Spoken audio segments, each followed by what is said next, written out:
Hola, buenas tardes a todos.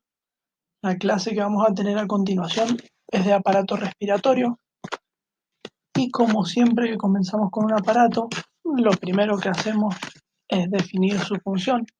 Cuando hablamos de aparato respiratorio, obviamente hablamos del aparato encargado de la respiración, o sea que tiene a cargo el proceso de transferencia de oxígeno a las células y la eliminación del dióxido de carbono. Este proceso, que en una primera instancia parece algo simple de realizar, es un proceso que está muy vinculado o que en realidad es muy sensible a diferentes cambios, por ejemplo, el cambio en los componentes químicos de la sangre, en el estado emocional de la persona, en el estado de alerta, la actividad física que se esté o que no se esté realizando. Y la respiración es un proceso que consta de cuatro etapas principalmente: la ventilación pulmonar, la difusión de oxígeno y de dióxido de carbono entre el alveolo y la sangre, el transporte de este oxígeno y dióxido de carbono entre la sangre y el líquido corporal, y la regulación de la ventilación. Cuando vamos un poco a la anatomía del aparato respiratorio, debemos recordar aquellos órganos que la componen o que permiten el intercambio gaseoso con la sangre, y hablamos de la boca, la faringe, la laringe, la tráquea, ¿sí?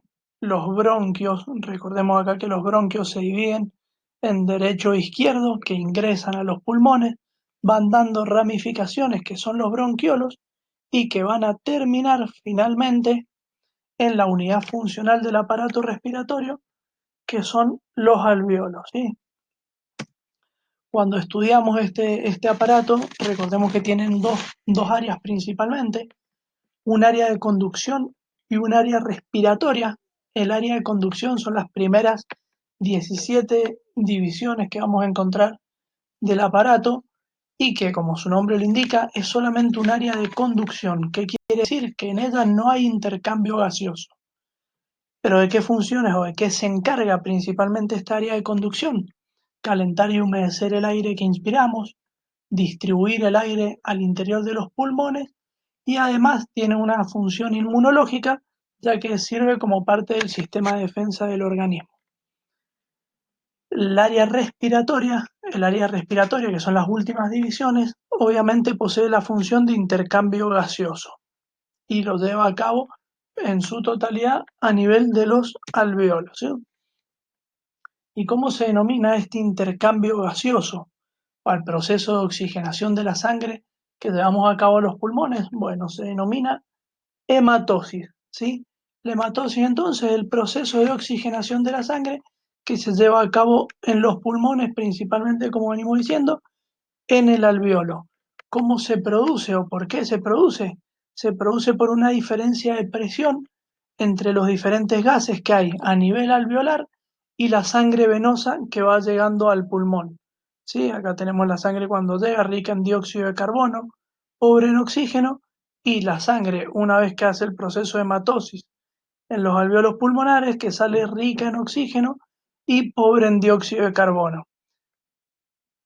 Para ocurrir este proceso de hematosis, la sangre debe atravesar primero una membrana, tanto alveolo capilar, o sea, la membrana que hay entre el alveolo y el capilar, o una interfase sangre-gas, como nosotros denominamos, que mide más o menos 0,5 micras. ¿Y quiénes la componen? Bueno, el epitelio o la pared del alveolo, el líquido intersticial que se encuentra entre estas células, y el endotelio o la pared capilar. Acá tenemos otra gráfica donde podemos apreciar cómo se produce este intercambio gaseoso que dijimos que se da por una diferencia de presión. Acá tenemos la presión de oxígeno adentro del alveolo, que como vemos es cercana a los 100, generalmente es más o menos de 100 milímetros de mercurio. La sangre venosa, que llega con una presión de oxígeno de 40 milímetros de mercurio. Entonces, por un tema de diferencia de gradiente de presión, obviamente el oxígeno va a tender a pasar desde el alveolo, donde hay más presión, hacia la sangre que va llegando. Lo contrario pasa con el dióxido de carbono, que llega desde el corazón, o sea, esta sangre venosa que está llegando acá va llegando desde el corazón, del lado derecho del corazón, recuerden, sale por el ventrículo derecho a la pulmonar y va llegando con una presión de dióxido de carbono mayor de 46, que es mayor a lo que hay adentro del alvéolo. Entonces, ¿qué tiende a hacer el dióxido de carbono? Pasar de la sangre al alvéolo y el oxígeno lo contrario.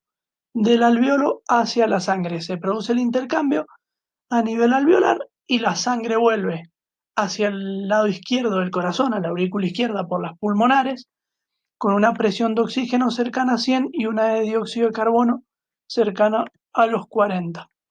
Acá tenemos otro dibujo ya de todo el aparato respiratorio, como podemos ir viendo, y a nivel del alvéolo, que acá está maximizado el alvéolo, cómo se produce el intercambio, ¿sí? Y recuerden, pared del alvéolo, intersticio y pared capilar, que son las membranas o la membrana interfase sangre-gas que debe atravesar que deben atravesar los gases para intercambiarse entre el capilar y el alvéolo.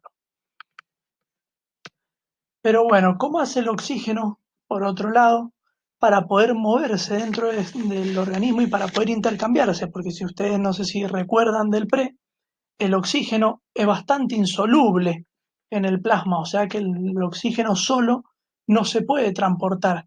¿Qué hace entonces el oxígeno para poder transportarse? Se une a una molécula, a la hemoglobina, ¿sí? Que es una proteína transportadora de oxígeno, se une a su hierro, del cual está formado la hemoglobina, recordemos que tiene la globina y el grupo hemo, y se va uniendo a la hemoglobina para poder entonces transportarse, distinto al dióxido de carbono, que sí puede ser transportado diluido en el plasma, ya que es mucho más soluble. Acá tenemos la famosa curva de saturación de la hemoglobina, ¿sí? Esta curva va representando la saturación de la hemoglobina humana a diferentes presiones de oxígeno, presiones parciales de oxígeno. Es una curva que está hecha con una temperatura estable, obviamente, con un pH normal, etcétera. Pero ¿qué es lo que vamos viendo nosotros en la curva? Que a mayor presión de oxígeno, mayor saturación de la hemoglobina que tenemos en el cuerpo por este oxígeno. Cuando la presión de oxígeno alcanza límites cercanos a 100 milímetros de mercurio, fíjense que toda nuestra hemoglobina se encuentra saturada. Cuando la presión de oxígeno empieza a disminuir, la hemoglobina obviamente va cediendo oxígeno, va perdiendo afinidad. A mayor concentración entonces de oxígeno, mayor saturación obviamente de hemoglobina. Y acá hay una ley que dice que esta afinidad es directamente proporcional. ¿Qué quiere decir? Que cuando una molécula de oxígeno se une a la hemoglobina, aumenta la afinidad de la molécula siguiente, aumenta la afinidad de la molécula siguiente y así, mientras mayores moléculas estén unidas de oxígeno y hemoglobina, mayor afinidad para las siguientes moléculas. Lo contrario ocurre cuando la afinidad va cayendo. A medida que va cayendo la presión de oxígeno, va cayendo la afinidad y eso hace que la hemoglobina empiece a ceder oxígeno. Acá podemos ver lo que decíamos anteriormente, como el oxígeno sí o sí necesita de la hemoglobina para ser transportado. El 97% del oxígeno tiene que ir sí o sí unido a la proteína, a la hemoglobina para poder transportarse, y solamente un 3% puede ir disuelto en plasma.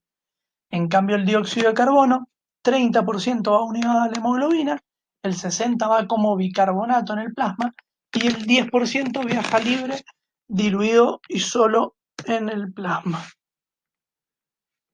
Y ya yendo un poco a lo que es la mecánica respiratoria, para no demorar tanto en el tema, la mecánica respiratoria o el ingreso, el intercambio gaseoso, cómo se produce el ingreso de aire a los pulmones, el intercambio gaseoso entre el alvéolo y el capilar, se produce siempre por una diferencia de presión, ¿sí? El aire, al igual que las moléculas de gases que veíamos recién entre el alvéolo y el capilar, que se movían por diferencia o por diferentes gradientes de concentración, el aire hace exactamente lo mismo por diferencia de presión, tanto en el aire que hay en el alvéolo como en el aire que hay en la atmósfera. nosotros tenemos que suponer que la presión de oxígeno atmosférica no varía. Las presiones atmosféricas, si nosotros estamos a cierta altura determinada a nivel del mar, es siempre constante.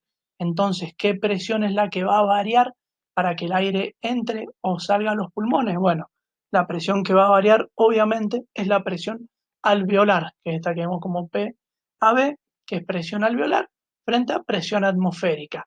Cuando la presión del alveolo es menor a la presión atmosférica, cuando esta presión del alveolo se hace negativa frente a la presión atmosférica, obviamente como toda presión negativa, chupa el aire, hace una inspiración, se vuelve negativa y el aire va a fluir hacia el interior de los pulmones. Esto ahora lo vamos a ver con un dibujo que es bastante más práctico.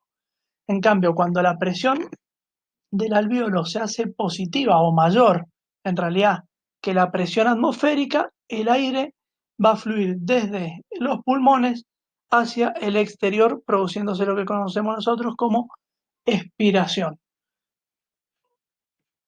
Acá vamos a ver, bueno, antes de ver el dibujo tenemos obviamente aquellos músculos que forman parte de esta dinámica respiratoria, músculos principalmente inspiratorios y expiratorios.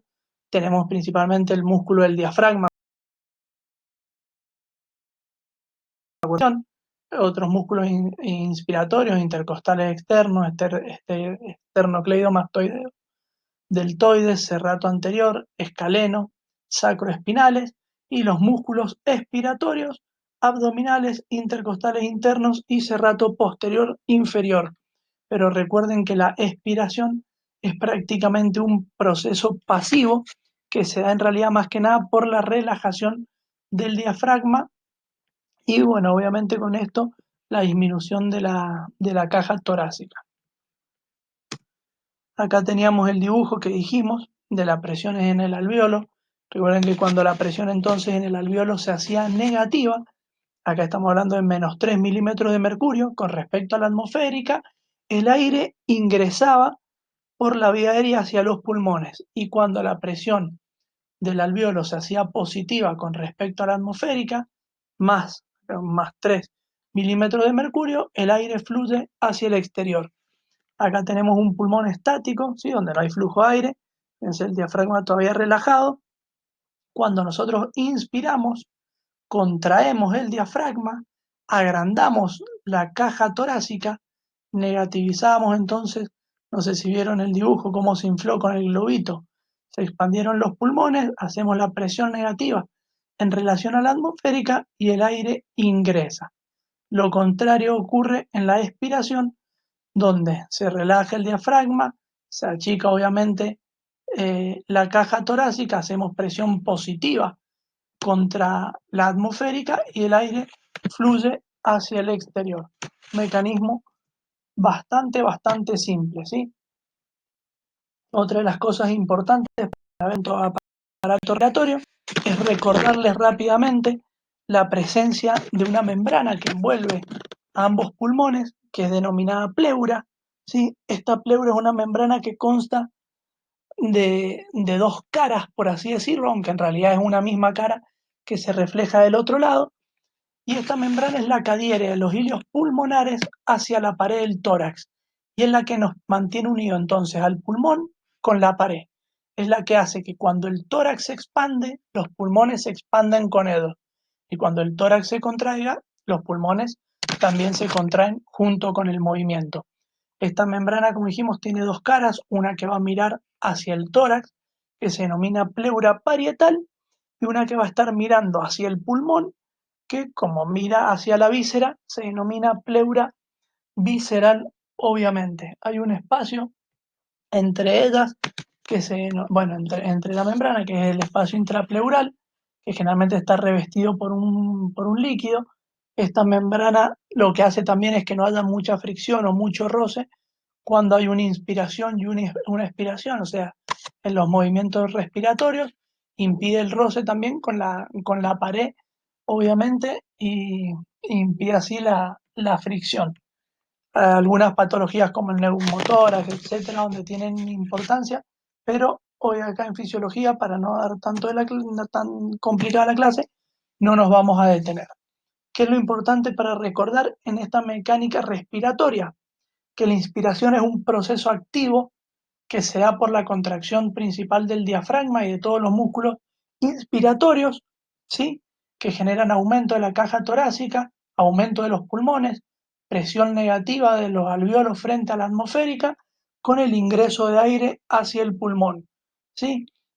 Y la expiración es un proceso principalmente pasivo que se da prácticamente por la relajación del diafragma y obviamente ayudado por la elasticidad que tiene la pared pulmonar. Lo último en lo que nos vamos a detener es en la regulación, ¿sí? En la regulación de la respiración.